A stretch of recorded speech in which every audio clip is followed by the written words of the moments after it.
Hey guys, what's up? Welcome back to Money Talks and want to come in and share some information with you. We've got five stats that may actually surprise you about your personal finance. I hope you guys are getting ready for this holiday weekend with friends, family, relaxing, take a breather.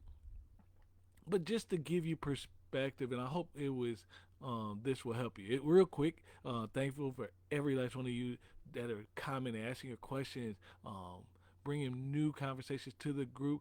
If you haven't already, please subscribe to the YouTube channel. If you want to connect with me more, you can check out the IG page, J Thomas Solution. I post there, getting pretty regular on IG.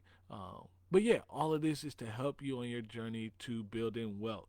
So we hear so many different numbers, and you wonder what's the purpose of it. Some is to substantiate a method or an idea, and then some is when you think about personal finance, you realize how big of a problem it is, and don't want you guys or you personally or when you listen to things to take things so personal and realize, hey, we all struggle in some capacity. So hopefully, some of this may be information some of this may be new information, but regardless, when you start to really look at the reality of the things around you, you can start to say, hey, what I'm experiencing, the challenges I'm seeing is fairly normal. Not to say that I can't improve, but I don't have to feel so isolated.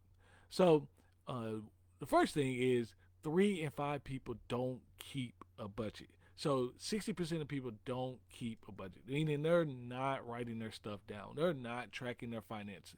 They're not understanding where everything is going. Whether you're doing a zero-based budget, whether you're doing cash flow plan, whatever the case may be, you should have an idea of what's going on in the month with every dollar you have. And you should know what those expenses are. And you know what you should pay and when it's due and how much is paid and what progress you're making. If you don't know, it's going to be hard to understand how you're going to make traction and what you're going to make traction with because you don't know literally what you have in your possession to get you there. You don't know how much you can save because you don't know what you're spending on.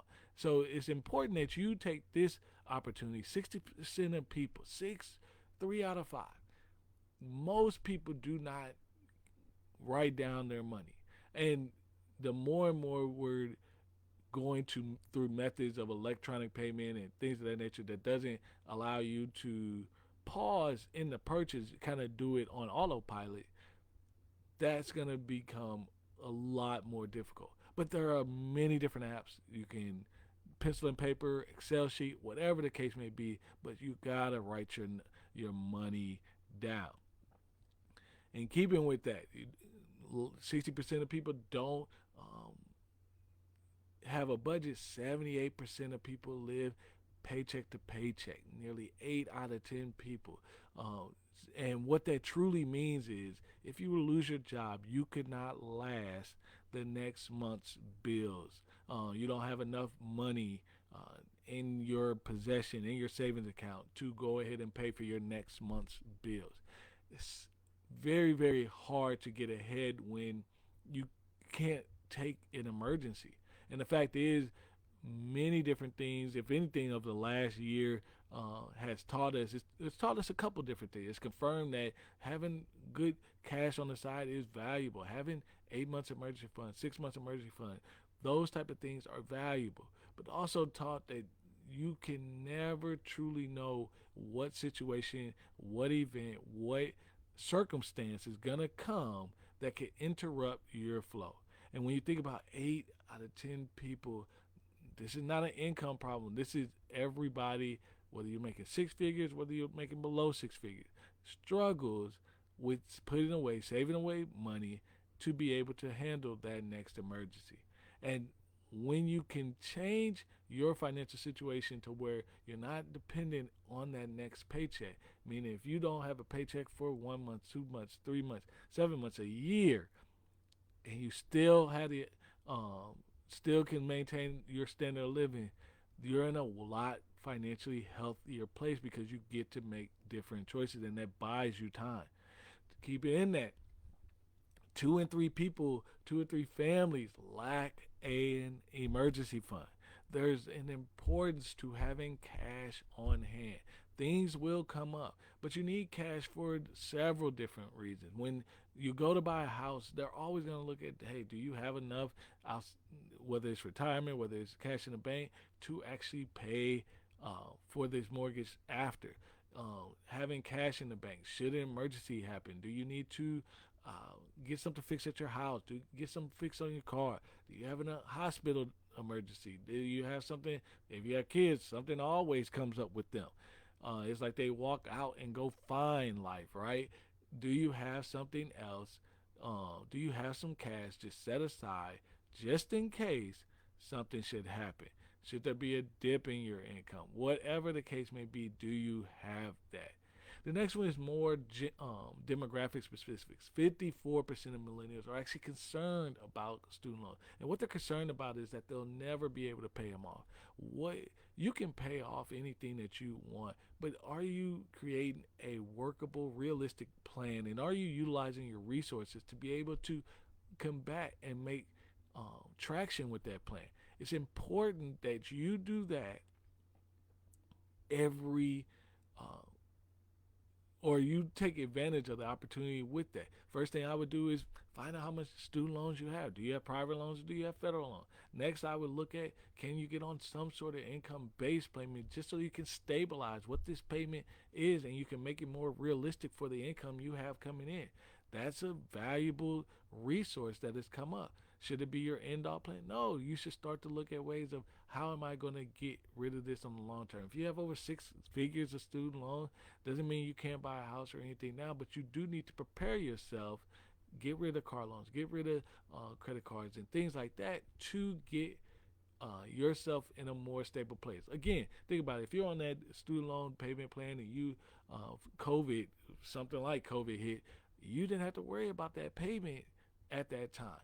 You didn't have to worry about default. You didn't have to worry about a bad situation making your financial situation, circumstances worse.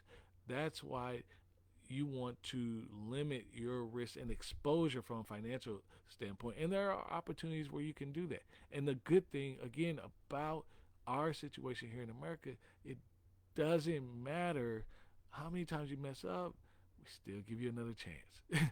So it's nothing wrong with that. Last one, I want to hit 60% of adults had credit card debt in the past year. Now, the thing about the credit card debt, it really shows a lot of things. You're trying to do something before you're ready when you use credit card debt. You're trying to bridge a gap sometimes.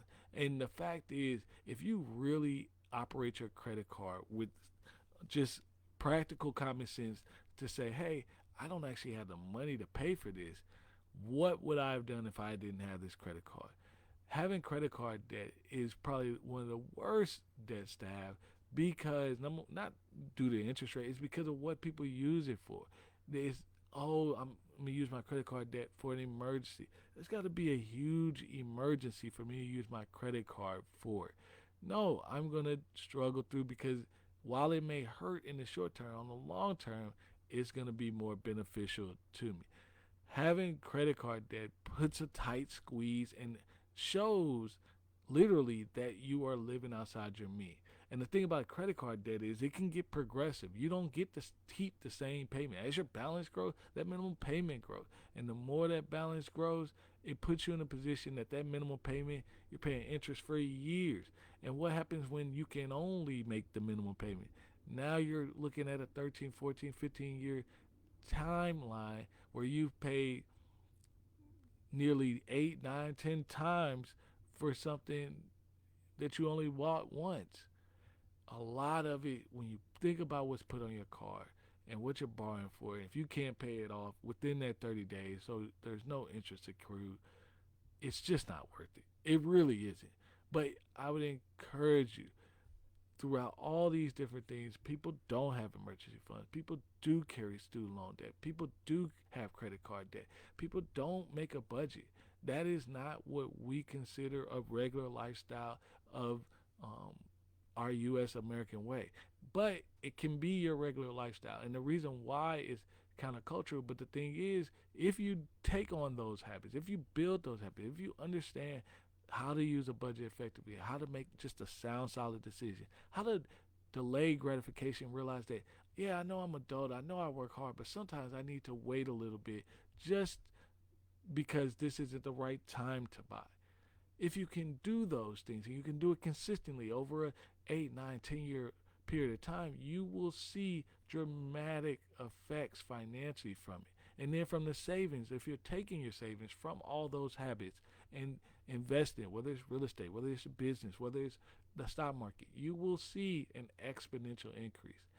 These are things that we have to get. These are the basic. These are the cornerstones to where you, no matter what happens to you financially, you can withstand it. And the best thing about being an adult is being able to know that you can take care of yourself from a financial standpoint without having to borrow from not just your friends, family, but a bank. You can go handle your situation yourself.